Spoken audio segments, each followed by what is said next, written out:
Hey guys, Inder this side from 24/7 Everything. Hope you all are doing great. We are again back with another video, and this time it's on Samsung Galaxy M31, or I would say Samsung Galaxy M31 Prime Edition. So in this particular video, we'll be going to review the One UI Core 3.1 update, which was just seeded 3 to 4 days ago for this particular phone. So let's begin with that.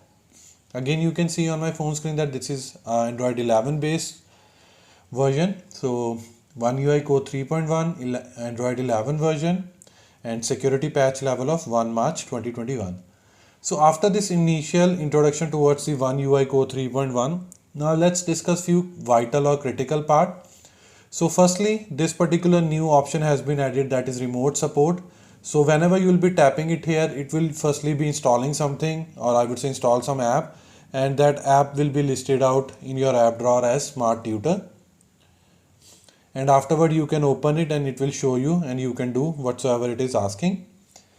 So after this, now let's move to the battery section, which is the most critical and vital part.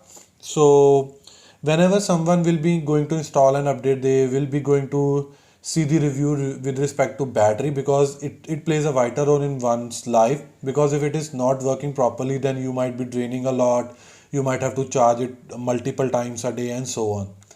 So in this particular section, firstly we'll discuss about charging time.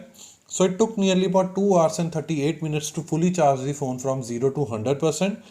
So which is bit higher with respect to previous version, that is One UI Core 3.0, where it was taking 2 hours and 23 minutes to fully charge phone from 0 to 100%. So for the overall review score, this will surely be going to deduct it. And after charging time or battery charging time, now let's move to the ideal battery drainage. So again, I have analyzed this on 2 different days. So on the very first day, it drained nearly about 2 to 3% over a span of 7 to 8 hours, and whereas on second day it drained over 3 to 4% for a span of 9 to 10 hours.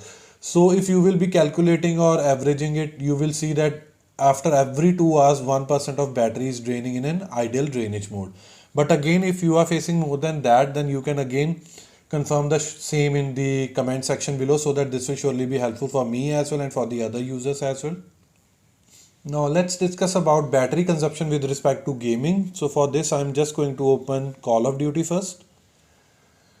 So as you can see, I've already opened the audio and graphics section. So for the analysis part, I was using high graphic quality and high frame rate. So for the analysis part, I had played 2 to 3 different times 1 hour of gameplay, so that I can provide you the average battery consumption and also the temperature readings of the battery section. So on an average, for a 1 hour of gameplay, the battery consumption is 12 to 13%, whereas on previous version, which was One UI Core 3.0, it was 14 to 15%. So this is quite good, like almost a decrease of 1 to 2%. Whereas temperature readings were again the same, 33 before starting the gameplay and 36 as soon as I completed a gameplay of 1 hour, and sometime it was 30 and 35, 30 and 36 and so on. And aside to that, like overall gameplay sessions was quite good. There was no lag, no problem with respect to server, or I would say with the phone's Wi-Fi connectivity and so on. So overall it was a good experience. So after Call of Duty, now let's move to the Free Fire and discuss these things. So again, for the Free Fire, I have opened the graphics section. So I was using ultra graphic settings with high performance and high FPS. So on this version again, I have played 2 to 3 different times 1 hour of gameplay, and on an average the battery consumption was 12 to 13%, whereas on previous version it was 7 to 8%. But when I have did the review of Free Fire on One UI Core 3.0, on that particular time or at that particular time, there was no option for the high FPS or high performance. So after selecting these, the battery consumption is bit I would say increased. So that's why there is a difference of 3 to 4% or sometimes 4 to 5% with respect to 3.0 and 3.1. Again, the temperature readings on this particular game were like before starting the gameplay, it was 30 degree, and as soon as I completed a 1 hour of gameplay, the temperature of battery was 35 degree. Again, there was no lag, no issue while playing the gameplay, so it was overall a good experience on this particular update for both the games.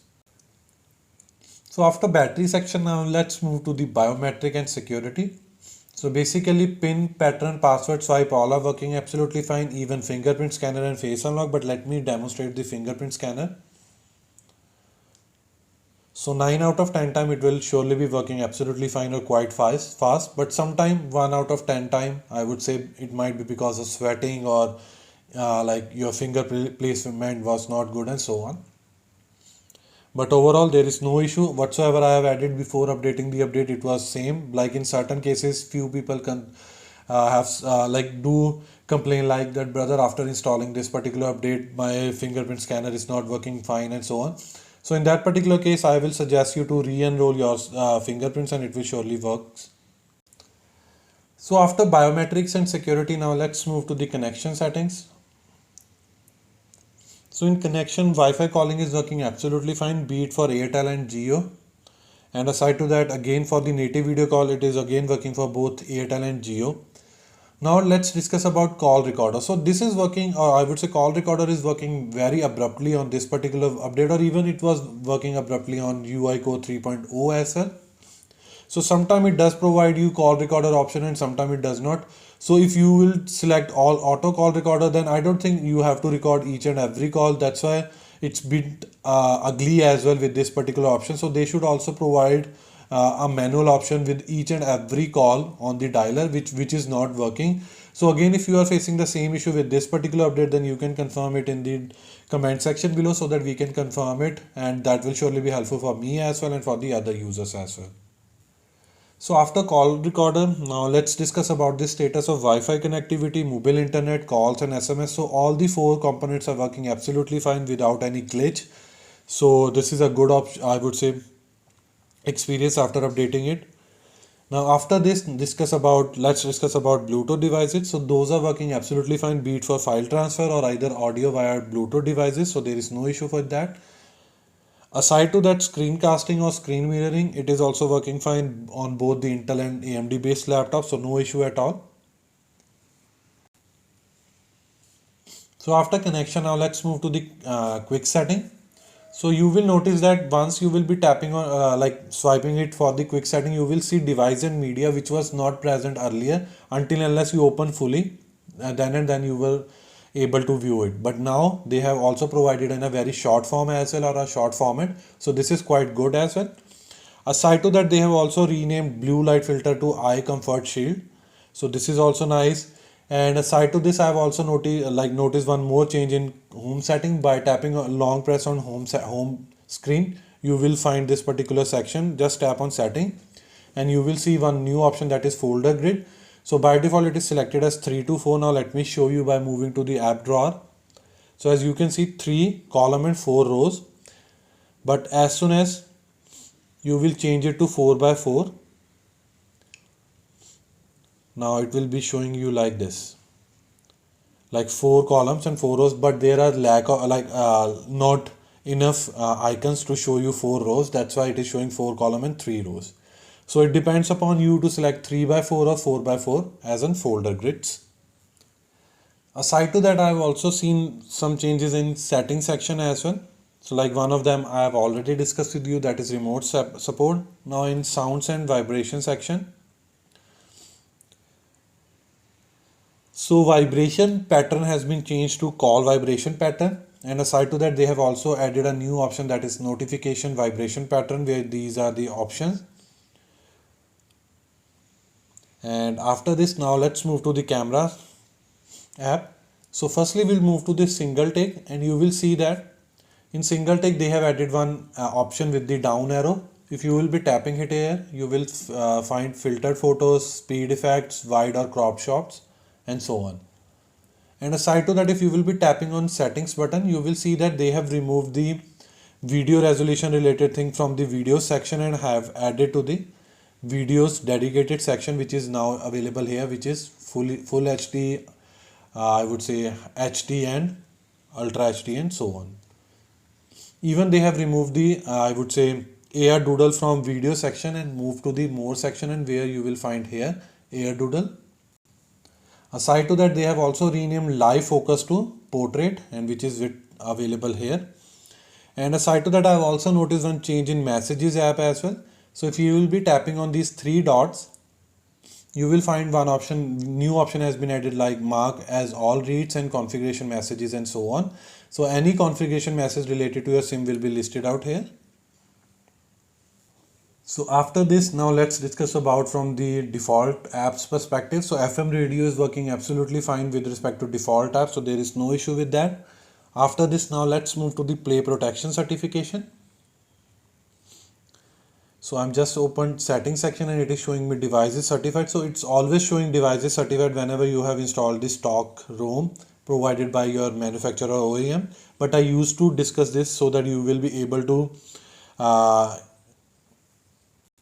have more knowledge towards this particular new topic if you haven't heard it before. So after this particular section, now let's focus on the camera to API status. So for that, let's move to the camera to probe API. Again, it is disgusting, like earlier it was showing limited and even now it is also limited. Apart to this, status of Wideband certification. So earlier it was L1 and even now it is L1, so there is no problem with that. With this, you can stream any HD content on your device on any of the OTT platforms. Now let's discuss about the benchmark scores. So for this, I'm going to open Enter2 benchmark scores first.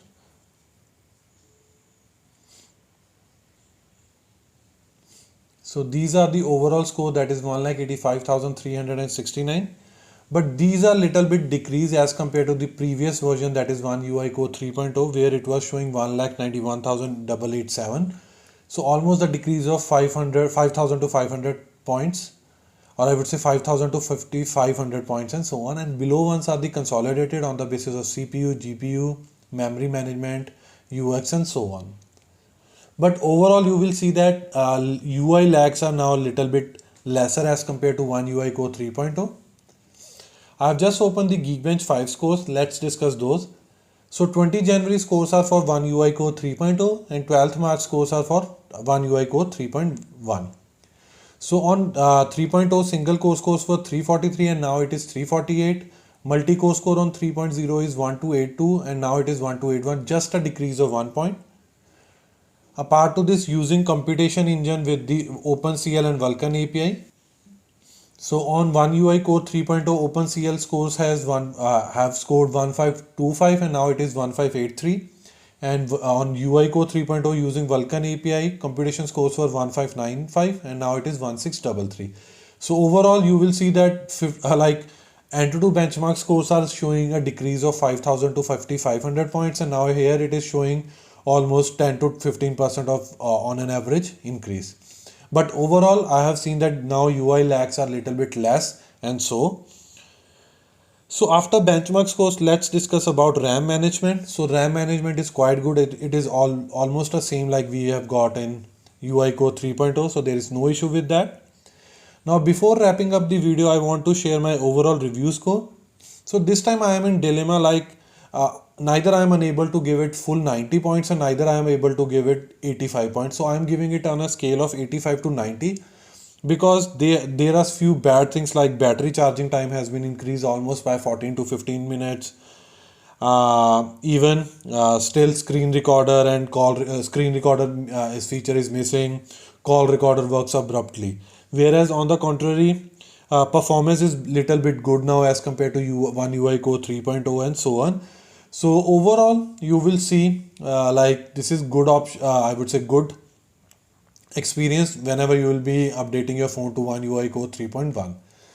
So this was all from my side related to the review part of One UI Core 3.1 on Samsung Galaxy M31, or I would say Samsung Galaxy M31 Prime Edition. Hope you like this video. If you really like this video, kindly share this with your friends and family, and apart from this, please subscribe to our channel because this will surely motivate us and boost us to create more videos like this in the coming future. Finally, it's the time to sign off now. Bye for now. Thanks.